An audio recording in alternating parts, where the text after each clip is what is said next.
नमस्ते बच्चों, कैसे हैं आप सब? घर में हैं तो सुरक्षित ही होंगे. ಮಕ್ಕಳೇ, ಆಮೆ ತನ್ನ ಚರ್ಮದ ಮೇಲಿನ ಚಿಪ್ಪಿನ ಹೊದಿಕೆಯನ್ನು ತನ್ನ ಸುರಕ್ಷತಾ ಕವಚ, ಇದು ಬಂಧನ ಅಲ್ಲ ಅಂತ ಅರ್ಥ ಮಾಡಿಕೊಂಡ್ರೆ ಅದು ಸುರಕ್ಷಿತವಾಗೇ ಇರುತ್ತೆ. ಅದೇ ರೀತಿಯಲ್ಲಿ ಬದಲಾದ ಪರಿಸ್ಥಿತಿಗಳಿಗನುಗುಣವಾಗಿ ಈ ಸಂವೇದ ಕಾರ್ಯಕ್ರಮದ ಮೂಲಕ ತಾವೆಲ್ಲರೂ ಮನೆಯಲ್ಲೇ ಕೂತು ವಿದ್ಯಾಧ್ಯಯನ ಮಾಡ್ತಿದ್ದೀರಿ ಅನ್ನೋದಾದರೆ ಖಂಡಿತ ತಾವೆಲ್ಲರೂ ಸುರಕ್ಷಿತವಾಗಿದ್ದೀರಿ ಅಂತಲೇ ಅರ್ಥ. चलिए, इसी तरह आपके अच्छी सेहत की शुभकामना के साथ आज का पाठ हम शुरू करने जा रहे हैं. बच्चों, यह सड़क कितनी सुंदर है ना? हाँ, क्या आपको भी कल्पना आ रही है कि हमारे गांव की सड़कें भी ऐसे हो जाए तो? ಮಕ್ಕಳೇ, ಈ ರಸ್ತೆ ಎಷ್ಟು ಸುಂದರವಾಗಿ ಕಾಣ್ತಾ ಇದೆಯಲ್ಲ, ಬಹುಶಃ ನಿಮಗೂ ಅನ್ನಿಸ್ತಿರ್ಬೇಕಲ್ವಾ, ಪ್ರತಿದಿನ ನಾವು ಶಾಲೆಯಿಂದ ಮನೆಗೆ ಓಡಾಡುವಂಥ ರಸ್ತೆಗಳೆಲ್ಲ ಇಷ್ಟು ಸುಂದರವಾಗಿದ್ದರೆ ಅಂತ. ಯಾಕೆ ಸಾಧ್ಯ ಇಲ್ವಾ? ಖಂಡಿತ ಸಾಧ್ಯ ಇದೆ. ನಾಗರಿಕರಾದ ನಾವು ರಸ್ತೆ ಸುರಕ್ಷತೆಗೆ ಸಂಬಂಧಿಸಿದಂತೆ ಕೆಲವು ಜವಾಬ್ದಾರಿಗಳನ್ನು ನಿರ್ವಹಿಸಿದ್ದೇ ಆದಲ್ಲಿ ಖಂಡಿತ ನಮ್ಮ ಊರಿನ ರಸ್ತೆಗಳು ಸಹ ಇಷ್ಟೇ ಸ್ವಚ್ಛಂದವಾಗಿ ಶುಭ್ರವಾಗಿ ಇರುತ್ತೆ. तो चलिए बच्चों, इसी तरह सड़क की रक्षा और सब लोगों की सुरक्षा से संबंधित हम आज के 9वीं कक्षा के अगले पाठ के बारे में जानकारी प्राप्त करेंगे. इस पाठ के दौरान आप लोगों को एक नया दोस्त मिलेगा और उसका नाम है विभू. वह भी आप ही की तरह 9वीं कक्षा में पढ़ रहा है बच्चों, लेकिन वह आम विद्यार्थी की तरह नहीं सोचता, बल्कि उसकी सोच कुछ विभिन्न रूप से है. ಮಕ್ಕಳೇ, ಈ ಪಾಠದಲ್ಲಿ ನಾವು ವಿಭು ಅನ್ನುವಂಥ ಹೊಸ ಸ್ನೇಹಿತನನ್ನು ಭೇಟಿಯಾಗ್ತೇವೆ. ಅವನು ಸಾಧಾರಣವಾದ ವಿದ್ಯಾರ್ಥಿ ಅಲ್ಲದೆ ಶಾಲೆಗೆ ಹೋಗುವಾಗ ನಡೆದ ಒಂದು ಚಿಕ್ಕ ಘಟನೆಯನ್ನು ಉದಾಹರಣೆಯಾಗಿ ತಗೊಂಡು ಒಂದು ವಿಭಿನ್ನವಾಗಿ ಅವನು ಯೋಚಿಸ್ತಾ ಹೋಗ್ತಾನೆ. ಅದ್ರ ಮೂಲಕ ನಮಗೆ ಅನೇಕ ಸಲಹೆಗಳನ್ನು, ಸಡಕ್ಕೋ ಕೈಸೆ ಸುರಕ್ಷಿತ ರಖೆ और स्वयं भी सुरक्षित हो, इससे संबंधित बहुत स्पष्ट जानकारी वह देता चलता है. तो चलिए, हम विभू से मिलने से पहले एक छोटा सा क्रियाकलाप करेंगे. ವಿಭುವನ್ನು ಭೇಟಿಯಾಗಲಿಕ್ಕೆ ಮುಂಚೆ ನಾವು ಒಂದು ಚಿಕ್ಕ ಚಟುವಟಿಕೆಯನ್ನು ಮಾಡೋಣ. ಈಗ ಈ ಪರದೆಯ ಮೇಲೆ ನಿಮಗೆ 2 ಭಾಗಗಳಲ್ಲಿ ಚಿತ್ರಗಳು ಕಾಣಲ್ಪಡುತ್ತವೆ ಮಕ್ಕಳ. ಅದರಲ್ಲಿ ಒಂದು ರಸ್ತೆ ನಿಯಮಗಳನ್ನು ಕಡ್ಡಾಯವಾಗಿ ಪಾಲಿಸ್ತಾ ಇರುವಂಥ ಮಕ್ಕಳ ಒಂದು ಚಿತ್ರ, ಇನ್ನೊಂದು ಎಂಥದ್ದೇ ಸಂದರ್ಭದಲ್ಲೂ ರಸ್ತೆಯಲ್ಲಿ ಈ ತಪ್ಪುಗಳನ್ನು ಮಾಡಲೇಬಾರದು ಅನ್ನುವಂಥ ಚಿತ್ರಗಳ ಗುಂಪು. ಈಗ ನಿಮ್ಮ ಮುಂದೆ ಒಂದು ಆಯ್ಕೆ ಇದೆ. ಈಗ ನೀವು ಈ 2 ಚಿತ್ರಗಳಲ್ಲಿರುವಂಥ ವ್ಯತ್ಯಾಸವನ್ನು ಗುರುತಿಸಿ ಅದನ್ನು ಆಯ್ಕೆ ಮಾಡಬೇಕಾಗತ್ತೆ. ಮಕ್ಕಳ, ನಿಮ್ಮ ಆಯ್ಕೆ ಸರಿಯಾಗಿದೆಯಾ ಅನ್ನೋದನ್ನು ತಿಳಿಸ್ಲಿಕ್ಕೆ ಇಲ್ಲಿ ವಿಭುವಿನ ಒಬ್ಬ ಫ್ರೆಂಡ್ ಸಹ ನಿಮ್ಮ ಜೊತೆ ಸೇರ್ಕೋತಾನೆ. ತೋ ಚಲಿಯೇ, ಇನ್ 2 ಚಿತ್ರೋं में से कौन सा सही है? ಹಾಂ, ಬಿಲ್ಕುಲ್ ಸಹಿ ಹೇ. ನೋಡಿ, ಈ 2 ಚಿತ್ರಗಳಲ್ಲಿ ಈ ಚಿತ್ರ ಸರಿಯಾಗಿದೆ. ಯಾಕೆಂದರೆ ಮಕ್ಕಳ, ಅಲ್ಲೆಲ್ಲ ಮಕ್ಕಳು ನೋಡಿ ಝೀಬ್ರಾ ಕ್ರಾಸಿಂಗಲ್ಲೇ ಪಾದಾಚಾರಿಗಳು ಚಲಿಸ್ತಾ ಇದ್ದಾರೆ. ಹಾಗೆ ಅಲ್ಲಿ ಬರುವಂಥ ವಾಹನಗಳು ಅತಿ ನಿಧಾನಗತಿಯಲ್ಲಿ ಚಲಿಸ್ತಾ ಇವೆ. ಆದರೆ ಈ ಚಿತ್ರದಲ್ಲಿ ರಸ್ತೆ ಸುರಕ್ಷತೆಗೆ ವಿರುದ್ಧವಾದಂಥ ಅನೇಕ ಘಟನೆಗಳನ್ನು ನೋಡ್ತಾ ಇದ್ದೇವೆ. ಮಕ್ಕಳು ಇಲ್ಲಿ ನೋಡಿ ಬಲಭಾಗದಲ್ಲಿ ಚಲಿಸ್ತಾ ಇದ್ದಾನೆ, ಎಡಭಾಗದಲ್ಲೇ ಚಲಿಸಬೇಕು. ಇಲ್ಲಿ ರಸ್ತೆ ಮಧ್ಯದಲ್ಲಿ ಮಕ್ಕಳು ಆಟಾಡ್ತಾ ಇದ್ದಾರೆ.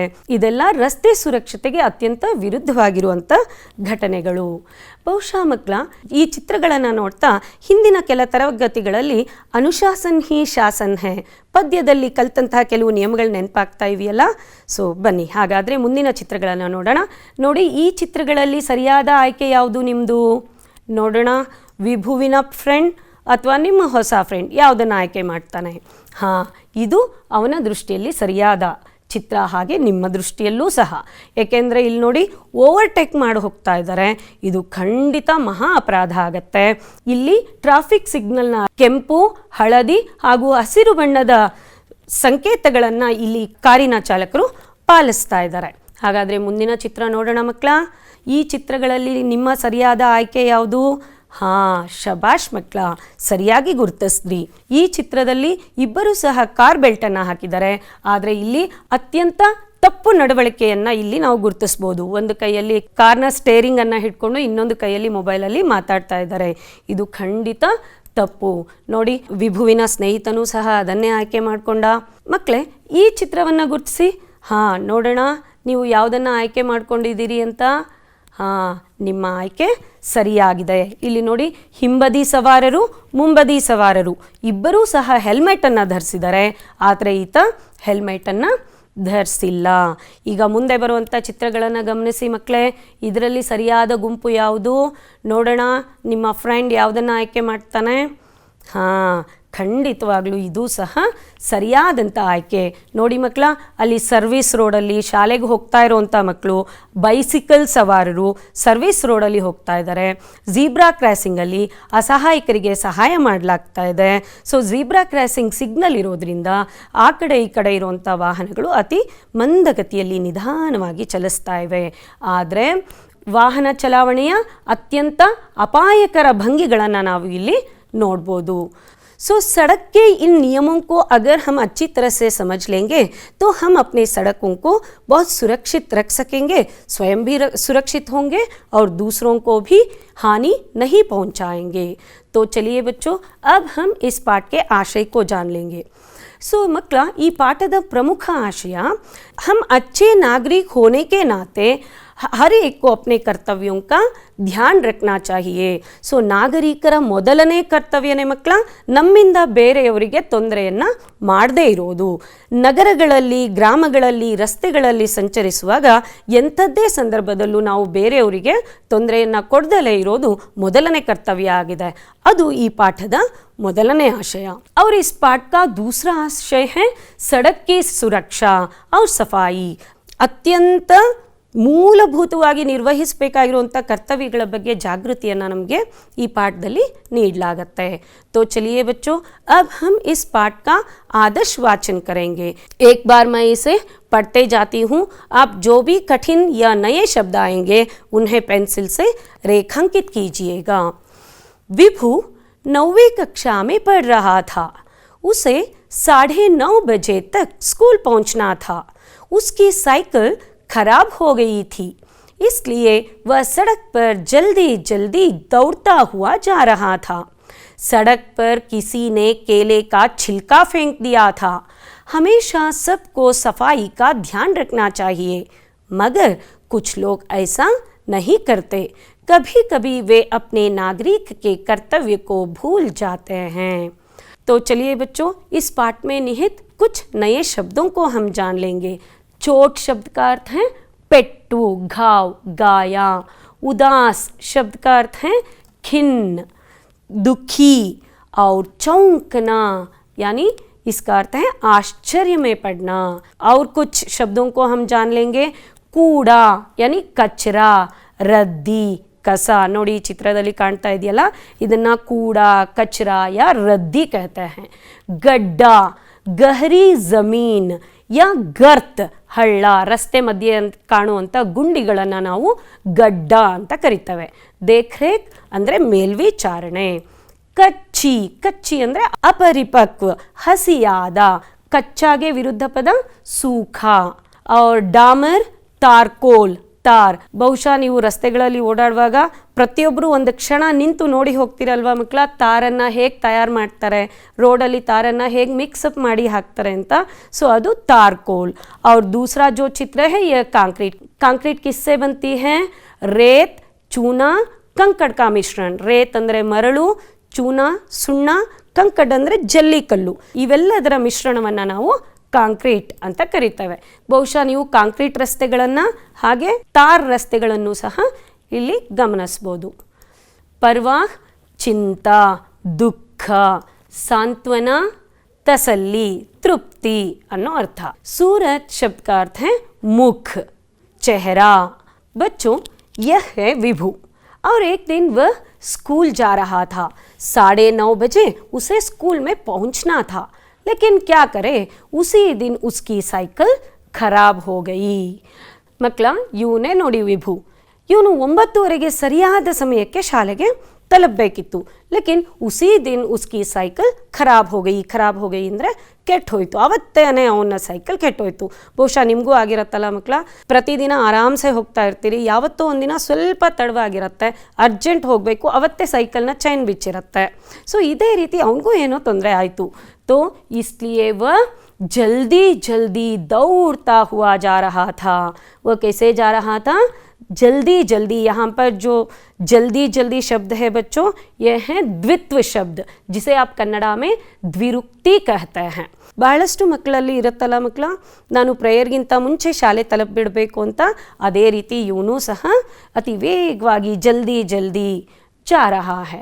लेकिन जो ही वह दौड़ता हुआ जा रहा था तो केले के छिलके पर वह पैर रखकर उसका पैर फिसल कर वह गिर गया. ಸೊ ಓಡಿ ಓಡಿ ಹೋಗ್ತಾ ಇರುವಾಗಲೇ ಯಾರೋ ಒಬ್ಬರು ರಸ್ತೆಯಲ್ಲಿ ಬಾಳೆಹಣ್ಣಿನ ಸಿಪ್ಪೆಯನ್ನು ಹಾಕಿಬಿಟ್ಟಿದ್ದಾರೆ. ವೇಗವಾಗಿ ಹೋಗ್ತಾ ಇದ್ದಂಥ ವಿಭು ಅದರ ಮೇಲೆ ಕಾಲಿಟ್ಟು जारी बिद्बिटा. तो यहाँ पर यह भी संदेश मिल रहा है कि यह बहुत ही गलत बात है. ಸೊ ರಸ್ತೆಯಲ್ಲಿ ಬಾಳೆಹಣ್ಣಿನ ಸಿಪ್ಪೆ ಅಥವಾ ನಾವು ಏನಾದರೂ ತಿಂದರೆ ಅದರ ಸಿಪ್ಪೆಗಳನ್ನು ಎಸೆಯೋದು ಅತ್ಯಂತ ತಪ್ಪು ಅನ್ನೋ ಸೂಚನೆ ನಮಗೆ ಇಲ್ಲಿ ಸಿಗ್ತಾ ಇದೆ ಅಲ್ವಾ ಮಕ್ಕಳ. ವಿದ್ಯಾರ್ಥಿಗಳಾದ ನಾವಂತೂ ಖಂಡಿತ ಈ ತಪ್ಪನ್ನು ಮಾಡಲೇಕೂಡ್ದು. ಕ್ಯೂಂಕಿ ಹಮೇಶಾ ಸಫಾಯಿ ಕಾ ध्यान बिल्कुल हम लोगों को रखना चाहिए, क्योंकि यही नागरिक के मूल कर्तव्य है. अब क्या हुआ, विभू का पांव उस छिलके पर पड़ते ही वह फिसलकर गिर पड़ा. फिसलकर का अर्थ है जारी. देखिए, कलम फिसलकर गिर गई, ये पेन जारी बित्तू. तो उसके सब कपड़े गंदे हो गए और उसे चोट भी लगी. ಅವನ ಬಟ್ಟೆ ಎಲ್ಲ ಗಲೀಜಾಯಿತು, ಅಲ್ಲಲ್ಲಿ ಅವನಿಗೆ ಪೆಟ್ಟಾಯಿತು ಆ ಬಾಳೆಹಣ್ಣಿನ ಸಿಪ್ಪೆ ಮೇಲೆ ಕಾಲಿಟ್ಟು ಬಿದ್ದದ್ದಕ್ಕೆ. कहीं से आवाज़ आई, उठो बेटा उदास मत हो, ಏಳು ಮಗು ಬೇಸರ ಆಗಬೇಡ ಅನ್ನೋ ಧ್ವನಿ ಕೇಳ್ತು. ಎಲ್ಲಿಂದ ಕೇಳ್ತಾ ಇದೆ ಧ್ವನಿ? ಸುತ್ತ ತಿರುಗಿ ನೋಡ್ತಾನೆ, कहीं कोई नहीं है. दूर दूर तक, यहाँ देखिए यहाँ पर भी एक द्वित्व शब्द आया आप लोगों को. ತುಂಬ दूरವರೆಗೂ ಯಾರೂ ಕಾಣ್ತಾ ಇಲ್ಲ. तो इसे देखकर विभू चौंक गया, आश्चर्य में पड़ गया.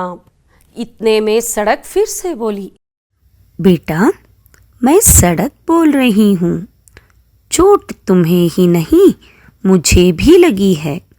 मुझे तो हमेशा चोट लगती रहती है.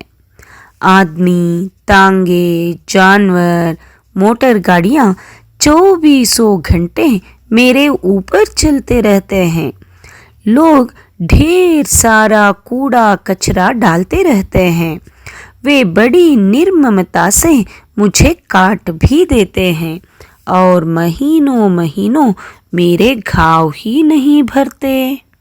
जो ही वह चौंका तो सड़क अब बोलने लगी है. ರಸ್ತೆ ಒಂದು ರೂಪವನ್ನು ತಗೊಂಡು ವಿಭು ಜೊತೆ ಮಾತಾಡ್ಲಿಕ್ಕೆ ಶುರು ಮಾಡ್ತು. बेटा मैं सड़क बोल रही हूँ, चोट तुम्हें ही नहीं मुझे भी लगती है. ಮಗು ಹೇಳು, ನಾನು ರಸ್ತೆ ಮಾತಾಡ್ತಾ ಇರೋದು. ಪೆಟ್ಟು ನಿನಗೆ ಮಾತ್ರ ಅಲ್ಲಪ್ಪ, ನನಗೂ ಆಗಾಗ ಪೆಟ್ಟು ಬೀಳ್ತಾನೆ ಇರುತ್ತೆ. ಆದ್ಮಿ, ತಾಂಗೆ, ಮೋಟರ್ ಗಾಡಿಯಾ ಸಬ್ ಮೇರೆ ಊಪರ್ ಚಲ್ತೆ ರಹತೆ ಹೈ.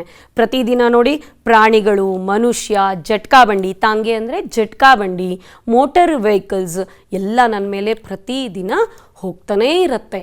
लोग ढेर सारे कूड़े कचरे इस तरह फेंक देते हैं और बड़ी निर्ममता से मुझे इस तरह आर पार काटा भी जाता है. इस तरह गड्ढे लगते हैं तो महीनों महीनों भर उसे भरते नहीं.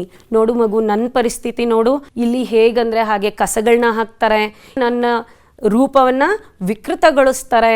ಹಾಗೆ ಈ ಮಳೆಗಾಲದಲ್ಲಿ ನನ್ನಲ್ಲಿ ಗುಂಡಿಗಳು ಬಿದ್ದರೆ ಅನೇಕ ತಿಂಗಳುಗಳವರೆಗೂ ಅದನ್ನು ಮುಚ್ಚೋದೇ ಇಲ್ಲ. ಸಡಕ್ ಜಬ್ ಯಹ ಸಬ್ ಬೋಲ್ ರಹಿ ಥಿ ತಬ್ ರೋ ರಹಿ ಥಿ. ಮಕ್ಕಳ, ಒಂದು ಕಲ್ಪನೆ ಮಾಡ್ಕೊಳ್ಳಿ, ಇದುವರೆಗೂ ಅಮ್ಮ ನನಗೆ ಇದು ನೋವಾಯಿತು, ಅಮ್ಮ ನನಗೆ ಇದು ಬೇಸರ ಆಯಿತು, ಅಮ್ಮ ನನಗೆ ಇದು ಗಲೀಜಾಯಿತು ಅಂತ ಮಕ್ಕಳು ಅಮ್ಮನ ಹತ್ರ ಹೋಗಿ ಹೇಳ್ಕೊಳ್ಳೋದು ಸಹಜ. ಅಕಸ್ಮಾತ್ ಅಮ್ಮನೇ ತನ್ನ ನೋವನ್ನು ಹೇಳ್ಕೊಳಕ್ಕೆ ಬಂದರೆ ಆ ಪರಿಸ್ಥಿತಿಯನ್ನು ನೀವು ಕಲ್ಪಿಸ್ಕೊಳ್ಬಲ್ರಾ? ಹಾಂ, ಇದೇ ಆಯಿತು ವಿಭುವಿನ ಜೊತೆ. ರಸ್ತೆ ತನ್ನ ಅತಿ ದಾರುಣವಾದ ಮನುಷ್ಯರು ಯಾವ ರೀತಿಯೆಲ್ಲ ತನ್ನನ್ನು ಹಿಂಸೆ ಮಾಡ್ತಾ ಇದ್ದಾರೆ ಅನ್ನೋದನ್ನು ನೋವಿನ ರೂಪದಲ್ಲಿ ಆ ರಸ್ತೆ ವಿಭು ಜೊತೆಗೆ ಹಂಚ್ಕೊಳ್ಳೋಕ್ಕೆ ಶುರು ಮಾಡ್ತು. ಮಕ್ಕಳೇ, ಇಲ್ಲಿ ರಸ್ತೆಯನ್ನು ಮಾನವೀಕರಣಗೊಳಿಸಲಾಗಿದೆ. ಬಹುಶಃ ಪ್ರಕೃತಿಯನ್ನು ಮಾನವೀಕರಣಗೊಳಿಸೋದು ಇಡೀ ಜಗತ್ತಿಗೆ ಭಾರತ ದೇಶ ಕೊಟ್ಟಂಥ ಕೊಡುಗೆ. ಇಲ್ಲಿ ಒಂದು ಭಾವನಾತ್ಮಕ ಸಂಬಂಧ ಏರ್ಪಡುತ್ತೆ ಮಕ್ಕಳ. ಬಹುಶಃ ನೀವು ಗ್ರಾಮೀಣ ಪ್ರದೇಶದಲ್ಲಿ ಜನರ ಸಂಸ್ಕಾರವನ್ನು ಅರ್ಥ ಮಾಡ್ಕೋಬೋದು. ಪ್ರತಿದಿನ ಅವರು ತಮ್ಮ ಮಕ್ಕಳಿಗೆ ಒಂದು ಸಾಲುಗಳನ್ನು ಹೇಳ್ಕೊಡ್ತಾರೆ ಭೂಮಿ ತಾಯಿಗೆ ನಮಸ್ಕರಿಸ್ಲಿಕ್ಕೆ. ಮುಂಜಾನೆ ನಾನೆದ್ದು ಯಾರ್ಯಾರ ನೆನೆಯಾಲಿ, ಎಳ್ಳು ಜೀರಿಗೆ ಬೆಳೆಯೋಳ, ಎಳ್ಳು ಜೀರಿಗೆ ಬೆಳೆಯೋಳ ಭೂಮಿ ತಾಯಿನ ನಾನೆದ್ದು ಗಳಿಗೆ ನೆನೆದೇನು.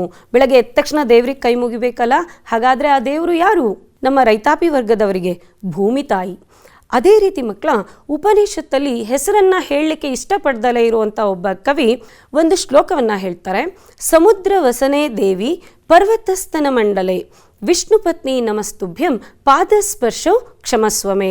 ಇಡೀ ಭಾರತ ಮಾತೆಯನ್ನು ಒಂದು ತಾಯಿಯ ರೂಪದಲ್ಲಿ ಸ್ವೀಕರಿಸ್ತಾ ಸಮುದ್ರವನ್ನೇ ವಸ್ತ್ರವನ್ನಾಗಿ ಇಟ್ಕೊಂಡಿರುವಂಥ ದೇವಿ, ನಿನ್ನನ್ನು ಪ್ರತಿದಿನ ಎದ್ದ ತಕ್ಷಣ ನಾನು ಪಾದವನ್ನು ಸ್ಪರ್ಶಿಸ್ತೀನಲ್ಲಮ್ಮ, ಆ ತಪ್ಪಿಗಾಗಿ ನನ್ನನ್ನು ಕ್ಷಮಿಸು. ನೋಡಿ ಮಕ್ಕಳ, ಪ್ರಕೃತಿಯ ಜೊತೆ, ಆ ಪ್ರಕೃತಿಯ ಭಾಗವಾದಂಥ ಭೂಮಿಯ ಜೊತೆ ನಮ್ಮಲ್ಲಿ ಎಂಥ ಅವಿನಾಭಾವ ಸಂಬಂಧ ಇದೆ ಅಂತ ಮಾತೃ ಸಂಬಂಧವನ್ನು ನಮಗೆ ಕಲ್ಪಿಸ್ಕೊಡುತ್ತೆ ಈ ರಸ್ತೆಗಳು. ಹಳ್ಳಿಯಲ್ಲಿ ರೈತರು ಉಳುಮೆ ಮಾಡೋ ಜಾಗದಲ್ಲಿ ಭೂಮಿ ಅವ್ರಿಗೆ ತಾಯಿ.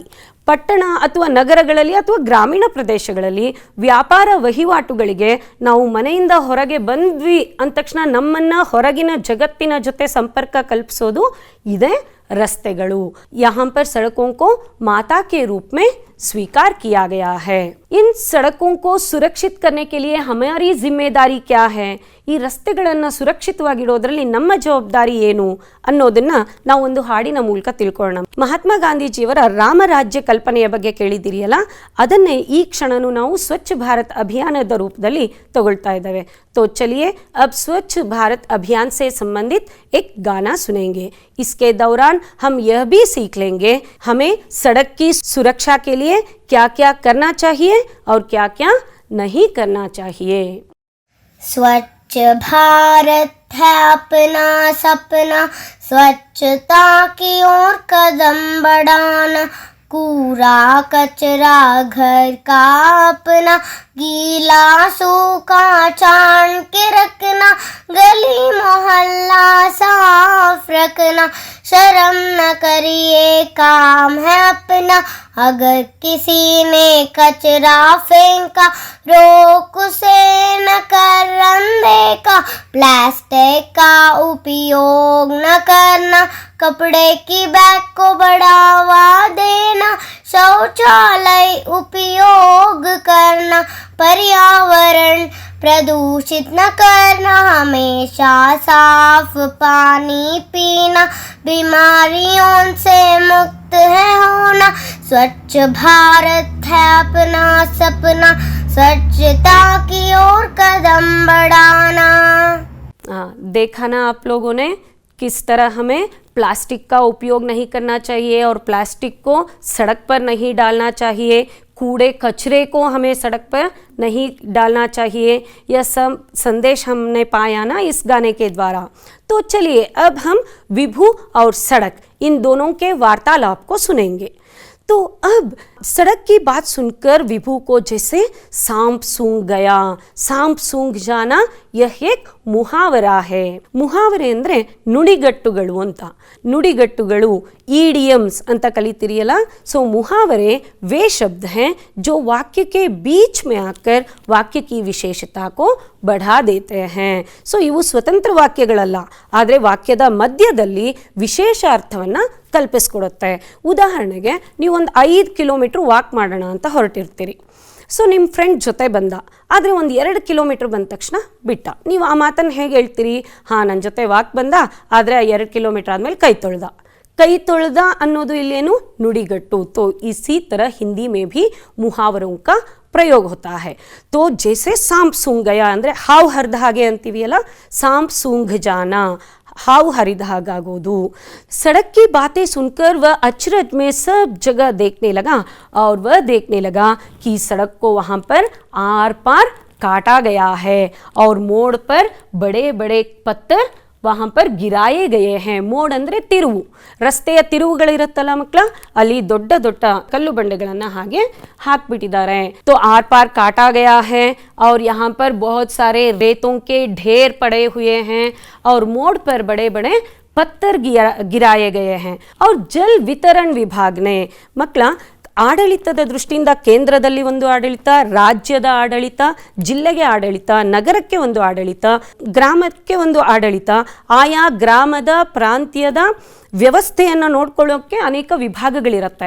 ಅದೇ ರೀತಿ ಇಲ್ಲಿ ವಾಟರ್ ಸಪ್ಲೈ ಡಿಪಾರ್ಟ್ಮೆಂಟ್ ಇದು ಜಲ್ ವಿತरण विभाग. तो जल वितरण विभाग वालों ने गड्ढा खोद लिया था लेकिन उसे भरा नहीं है. ಸೊ ತಗ್ಗನ್ನು ತೋಡಿದ್ದಾರೆ ಪೈಪ್ಲೈನ್ ಎಳಿಲಿಕ್ಕೆ, ಆದರೆ ಅದನ್ನ ಮುಚ್ಚಿಲ್ಲ. ಆದರೆ ಮಕ್ಕಳ ಆ ಪೈಪ್ಲೈನನ್ನು ಎಳಿಸ್ಕೊಂಡಂತಹ ಮಾಲೀಕರು, ಮನೆಯ ಮಾಲೀಕರು ಇದರ ಜವಾಬ್ದಾರಿಯನ್ನು ತಗೋಬೇಕಾಗತ್ತೆ. ಇದು ಸಹ ಅವನಿಗೆ ಬೇಸರ ತಂತು. ಅವ್ರ ಕುಚ್ ಹಾಗೆ ದೇಖ್ನೆ ಲಗ, ಇದೆಲ್ಲ ಹತ್ರದಲ್ಲಿ ನೋಡಿ ಸ್ವಲ್ಪ ಮುಂದೆ ಹೋಗಿ ನೋಡ್ತಾನೆ. तो वहाँ पर सार्वजनिक कार्य विभाग ने, पब्लिक वर्क्स डिपार्टमेंट के लोगों ने रास्ते के 1/3 भाग को ಪತ್ತರೋನ್ ಸೆ ಘಿರಾಯಾ ಹೈ. ಒಂದು ರಸ್ತೆಯ 3ರಷ್ಟು ಭಾಗವನ್ನು ಕಲ್ಲಿನ ರಾಶಿಗಳಿಂದ ಅವರು ಮುಚ್ಚಿಟ್ಟಿದ್ದಾರೆ. कुछ आगे चलते हुए विभू ने देखा कि वहाँ पर सार्वजनिक कार्य विभाग PWD department, public works department वालों ने वहाँ पर रास्ते के 1/3 भाग को पत्थरों से ಘಿರಾಯಾ ಹೈ. ಸೊ ದೊಡ್ಡ ದೊಡ್ಡ ಬಂಡೆಗಳನ್ನು ಈ PWD ಡಿಪಾರ್ಟ್ಮೆಂಟ್ನವರು ಅಲ್ಲಿ ಹೊತ್ತಿಟ್ಟಿದ್ದಾರೆ. और वहाँ पर विभो ने बहुत सारे गड्ढों को भी देखा, ಅಲ್ಲಲ್ಲಿ ತಗ್ಗುಗಳನ್ನು ಸಹ ಇವನು ನೋಡ್ದ. तो अब उसे लगने लगा कि सड़क को नगर पालिका और लोगों की ओर से देखरेख की भी ಅವಶ್ಯಕತೆ है. ಈಗ ಅವನಿಗೆ ರಸ್ತೆ ಸುರಕ್ಷತೆ, ರಸ್ತೆ ಸ್ವಚ್ಛವಾಗಿರೋದು ಕೇವಲ ಕೆಲವು ಇಲಾಖೆಗಳಲ್ಲ, ಪ್ರತಿಯೊಬ್ಬ ನಾಗರಿಕರ ಜವಾಬ್ದಾರಿ ಅನ್ನೋದು ಅವನಿಗೆ ಮನವರಿಕೆ ಆಯಿತು. तो बच्चों, अगर इसी तरह हम सड़क की व्यवस्था को और अपने आसपास के और चारों ओर के पर्यावरण को सुरक्षित रख पाएंगे तो बहुत ही सुंदर वातावरण को हम पा सकते हैं. तो चलिए इसी से संबंधित एक पर्यावरण गीत अब सुनने जा रहे हैं. ಮಕ್ಕಳ, ಇದು ಕನ್ನಡದ ಆಧುನಿಕ ಪ್ರಸಿದ್ಧ ಸಾಹಿತಿ ಡುಂಡಿ ರಾಜ್ರವರ ಒಂದು ಪ್ರಕೃತಿ ಗೀತೆ. ಇದನ್ನು ನೋಡಿ ಬರೋಣ ಬನ್ನಿ. ಲಾ ಲಾ ಲಾ ಲಾ ಲಾ ಲಾ ಲಾ ಲಾ ಲಾ ಲಾ ಲಾ ಲಾ ಲಾ ಲಾ ಲಾ ಲಾ ಲಾ ಲಾ. ಈ ನೆಲ, ಈ ಜಲ, ಈ ಕಾಡು, ಗೀಜಗ ಕಟ್ಟಿದ ಈ ಗೂಡು, ಇರಲಿ ಇರಲಿ ಹೀಗೆ ಪ್ರಕೃತಿ ಕೊಟ್ಟ ಕೊಡುಗೆ, ಇರಲಿ ಇರಲಿ ಹೀಗೆ ಪ್ರಕೃತಿ ಕೊಟ್ಟ ಕೊಡುಗೆ. ಜುಳು ಜುಳು ಹರಿವ ಹೊಳಗೆ ಕೊಳೆಯ ಬೆರೆಸೋ ಖಳರೆ, ಜುಳು ಜುಳು ಹರಿವ ಹೊಳಗೆ ಕೊಳೆಯ ಬೆರೆಸೋ ಖಳರೆ, ಬಗೆ ಬಗೆ ಹೊಗೆಯನು ಉಗುಳಿ ಮಲಿನಗೊಳಿಸದಿರಿ ಗಾಳಿ, ಬಗೆ ಬಗೆ ಹೊಗೆಯನು ಉಗುಳಿ ಮಲಿನಗೊಳಿಸದಿರಿ ಗಾಳಿ. ಸಾಕು ಇನ್ನು ಸಾಕು ಈ ತಪ್ಪತಿದ್ದಬೇಕು, ಮರಗಳ ಕಡಿದು ಕಡಿದು ಎಲ್ಲೆಡೆ ಭಣ ಭಣ ಬಿಸಿಲು, ಮರಗಳ ಕಡಿದು ಕಡಿದು ಎಲ್ಲೆಡೆ ಭಣ ಭಣ ಬಿಸಿಲು. ಚಿಲಿಪಿಲಿ ಉಲಿವ ಹಕ್ಕಿ ಅಳುತ್ತಿದೆ ಬಿಕ್ಕಿ ಬಿಕ್ಕಿ, ಚಿಲಿಪಿಲಿ ಉಲಿವ ಹಕ್ಕಿ ಅಳುತ್ತಿದೆ ಬಿಕ್ಕಿ ಬಿಕ್ಕಿ. ಸಾಕು ಇನ್ನು ಸಾಕು ಹಸಿರಾಗಬೇಕು ಬದುಕು, ರಕ್ಷಿಸಬೇಕು ಬಿಡದೆ ನಮ್ಮ ನೆಲ ಜಲಗಳ ನಾವು, ರಕ್ಷಿಸಬೇಕು ಬಿಡದೆ ನಮ್ಮ ನೆಲ ಜಲಗಳ ನಾವು. ನಾಳಿನ ಪೀಳಿಗೆಗಾಗಿ ಉಳಿಸಿರಿ ನಾಡಿನ ಚೆಲುವು, ನಾಳಿನ ಪೀಳಿಗೆಗಾಗಿ ಉಳಿಸಿರಿ ನಾಡಿನ ಚೆಲುವು, ಸಿರಿನಾಡ ಚೆಲುವು, ಈ ಕರುನಾಡ ಚೆಲುವು. ಈ ನೆಲ, ಈ ಜಲ, ಈ ಕಾಡು, ಗೀಜಗ ಕಟ್ಟಿದ ಈ ಗೂಡು, ಇರಲಿ ಇರಲಿ ಹೀಗೆ ಪ್ರಕೃತಿ ಕೊಟ್ಟ ಕೊಡುಗೆ, ಇರಲಿ ಇರಲಿ ಹೀಗೆ प्रकृति कोट्टा कोडुगे. बच्चों, इस पाठ के अगले अंश को हम अगली कक्षा में जानने की कोशिश करेंगे. तो इस पाठ में संबंधित कुछ अब व्याकरण अंश की ओर हम ध्यान देंगे। यहाँ पर जो हमने पहले देखा मुहावरे, घाव भरना यानी गड्ढों को भरना, सांप सूंघना जैसे निष्क्रिय हो जाना, चलने इल्दे इरोदु। तो अब टिप्पणियाँ देखिए, यहाँ पर जो सरकारी विभागों की जानकारी मिली थी, जल पूर्ति विभाग और सार्वजनिक कार्य विभाग, तो इसे वाटर सप्लाई डिपार्टमेंट और पब्लिक वर्क्स डिपार्टमेंट के नाम से भी हम जानते हैं। एक क्रियाकलाप है आप लोगों को मಕ್ಕಳೇ, ಈಗ ಒಂದು ಚಟುವಟಿಕೆ ಇದೆ। यहाँ पर देखिए छिलके के साथ और छिलका निकाल कर, छिलका अंदर सिप्पे। यहाँ पर कुछ फलों की सूची आएगी आपको, आप लोगों को पहचानना है कि छिलके के साथ हम किन फलों को खाते हैं और छिलका निकाल कर किन फलों को खाते हैं। ಸಿಪ್ಪೆ ಸಮೇತ ತಿನ್ನುವಂಥ ಹಣ್ಣುಗಳು, ಸಿಪ್ಪೆಯನ್ನು ತೆಗೆದು ತಿನ್ನುವಂಥ ಹಣ್ಣುಗಳು। ಈ ಹಣ್ಣುಗಳನ್ನು ಹಿಂದಿ, ಕನ್ನಡ ಹಾಗೂ ಇಂಗ್ಲಿಷಲ್ಲಿ ಯಾವ ಹೆಸರಿನಿಂದ ಕರೀತಾರೆ ಅನ್ನೋದನ್ನು ನೋಡೋಣ ಮಕ್ಕಳ। ಸೇಬ್, ಸೇಬೆ ಹಣ್ಣು, ಆಪಲ್, ಸಂತರ, ಕಿತ್ತಳೆ ಹಣ್ಣು, ಆರೆಂಜ್, ಚೀಕು, ಸಪೋಟ ಹಣ್ಣು, ಚೀಕು, ಅನಾನಸ್, ಅನಾನಸ್ ಹಣ್ಣು, ಪೈನಾಪಲ್, ಅಮ್ರೂದ್, ಬಿಕ್ಕೆ ಹಣ್ಣು, ಗುವಾ, ಅನಾರ್, ದಾಳಿಂಬೆ ಹಣ್ಣು, ಪೊಮೊಗ್ರನೇಟ್, ಅಂಗೂರ್, ದ್ರಾಕ್ಷಿ ಹಣ್ಣು, ಗ್ರೇಪ್ಸ್, ಕೇಲಾ, ಬಾಳೆಹಣ್ಣು, ಬನಾನಾ, ಚೆರ್ರಿ, ಚೆರ್ರಿ ಹಣ್ಣು, तरबूज, कल्लंगड़ी हಣ್ಣು, वाटरमेलन। तो अगले व्याकरणांश हैं पर्यायवाची शब्द। यहाँ पर देखिए बच्चों, एक उदाहरण है, सड़क के लिए पर्यायवाची शब्द है रास्ता और राह। तो इसी तरह बाकी सब शब्दों के लिए आप लोगों को इनमें से पर्यायवाची शब्दों को छांटना पड़ेगा। छांटना ಅಂದರೆ ಆರಿಸುವುದು। ಈ ಪರ್ಯಾಯವಾಚಿ ಶಬ್ದಗಳನ್ನು ಅದಕ್ಕೆ ತಕ್ಕ ಹಾಗೆ ಉಚ್ಚರಿಸ್ತಾ ಬನ್ನಿ।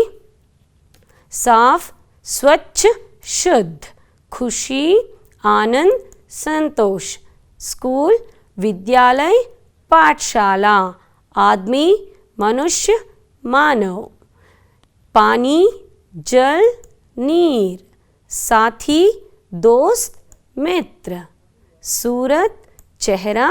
तो चलिए बच्चों, अब हम इस कक्षा से संबंधित कुछ गृह कार्य के प्रश्नोत्तरों को लिखेंगे।